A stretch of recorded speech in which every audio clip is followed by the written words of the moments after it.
What would you like George and Charlotte to achieve? Kate is asked to reveal her hopes for her children and dream job in an adorable handwritten note from a young fan, as she visits Coventry with William. The Duchess of Cambridge came to the rescue today of a 10-year-old boy who felt unwell after waiting 3 hours in the cold to see her. She and William were on a visit to Coventry when she spotted that he was not well, and turned to one of her police protection officers for a sick bag. "Princess Kate came over and gave him a sick bag, our little Craig," said Carole Flynn, a learning mentor at the school. "I think he was a little bit overcome." The Duchess met Craig Skipper, a pupil at Corpus Christi Primary School, on a walkabout outside Coventry Cathedral. Ms. Flynn said, "He went quite pale. She came over to speak to him, and noticed he was not very well. She asked if he was okay. She bent down, and was concerned." The Duchess then went over to talk to one of her police bodyguards, and came back with a brown paper bag of the type used by cafes, for takeaway coffee and sandwiches. "It was lovely of her," said Ms. Flynn. "She really took time with him. You can tell she is a mum, and has got that caring side. Fortunately the bag turned out not to be necessary. He is a little bit better now," said Ms. Flynn. Mother-to-be Kate looked radiant this morning, steeping out in a bright pink mulberry coat that she wore twice, during both her pregnancy with Princess Charlotte, on a visit to the 9/11 Memorial in New York, in December 2014, and at the Stephen Lawrence Center in Deptford, in March 2015, her final engagement before giving birth. William and Kate, unusually, arrived by train accompanied by a small entourage to spend a day in Coventry celebrating the city's history, people and heritage, and arrived to their first engagement at Coventry Cathedral to cheers from hundreds of flag-waving schoolchildren. One little boy even presented the pair with an adorable note, asking what they'd do if they weren't royal, and about their ambitions for George and Charlotte. It read, "If you weren't royals, what would be your dream job? When George and Charlotte grow up, what would you like them to achieve?" Outside the cathedral, the Duchess also revealed that when it comes to football, Kensington Palace is a gender equality home, as both George and Charlotte have got Aston Villa kits. Taylor Mosley, 9, said, "I said to the Met I'm a Villa fan, because I know William is a Villa fan. He said he wants Sam Johnson to be our goalkeeper forever."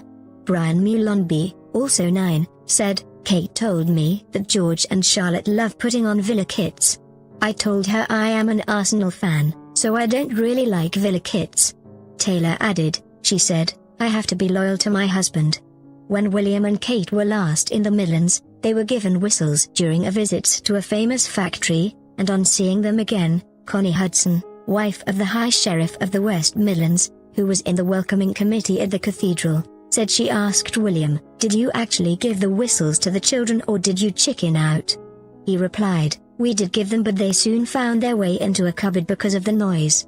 Mrs. Hudson said afterwards, "I said to the Duchess that she's blossoming, because she was just getting over the awful sickness when we last saw her. She's doing well now and it's an exciting year to look forward to with the baby and the wedding." What's not to like? A group of schoolchildren from the local Sacred Heart School noisily welcomed the couple. Among them was Darcy Hayes, who gave her some bright orange flowers. She said her son George will love the flowers because he loves orange and police colors. "I told them I had an American Girl doll for Christmas, and William said Charlotte loves dolls. They were nice and cheerful." Fellow pupil Mia Raymond, 9, added, "They didn't seem like people who are too busy for other people. She seemed really nice." The royal couple started their day by visiting the ruins of Coventry Cathedral, destroyed by Second World War bombing, but is now a symbol of hope and peace. Youngsters waving Union flags lined the nave of the former place of worship, which still has many of its walls intact, although the roof is gone. In a poignant moment, William and Kate stopped in front of a replica of the charred cross, spotted in the aftermath of the bombing, on November 14, 1940, which was formed from 2 timbers that fell from the roof. The couple then took part in the Coventry Litany of Reconciliation, inspired by the cathedral and aimed at healing the wounds of history, and building a culture of peace. The Cambridges met members of the choir, before having a cup of tea with staff and volunteers, at the Rising Cafe, a social enterprise aimed at providing work and opportunity for those overcoming drug and alcohol addictions. There, they were confronted by a spectacular array of cakes, including a princess one with a tiara and a Union Jack cake, baked by volunteers and addicts in various stages of recovery. William said that Charlotte would like the princess cake, and described the Union Jack one as very patriotic. He added, "You should be on Bake Off." But he reserved his greatest praise for the chessboard cake, with chess pieces on top. Rachel Campbell, one of the bakers, said, "He said that when he comes back he is going to tackle these cakes, especially this bad boy." In the cafe, which is run by the charity Beetle UK, the Duchess spoke to former addicts including Kim Gardner, who now runs Beetle's Women's Houses. She said, "I came from a broken home and was addicted to heroin for close to 11 years. I have been in prostitution, I have been in prisons." She said how amazing it was that you have changed your life. She said how they want to get to addicts earlier, by doing more with families. Ems Gardner, who lives in Birmingham, also revealed how the best planned royal visits can have slip-ups. "We put almond milk on the table, because we had read that she had it." She said, "Don't believe everything you read, I don't even like almond milk." Cafe manager Philip Golborn, who spoke to William, said, "We talked about Cyril Regis. He said he was an iconic figure for black footballers." He added, "He is an Aston Villa supporter.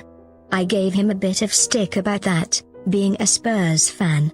Next stop on the royal schedule was the innovative training centre for nurses, midwives and paramedics at Coventry University, where the royals are officially opening the £59 million facility. William and Kate toured the institution's new science and health building. At the facility, students learn to care for a patient at every stage of their medical journey, from paramedics arriving at their house to their stay in hospital, through to their rehabilitation at home. William and Kate also met students, before following the journey of a fictional patient, through the various areas of specialty taught at the center, visiting a paramedic ambulance simulator, operating theater, rehabilitation area and adapted living houses. It's the only facility of its kind in the UK, where students can learn to care for a patient, at every stage of their medical experience through a simulation approach.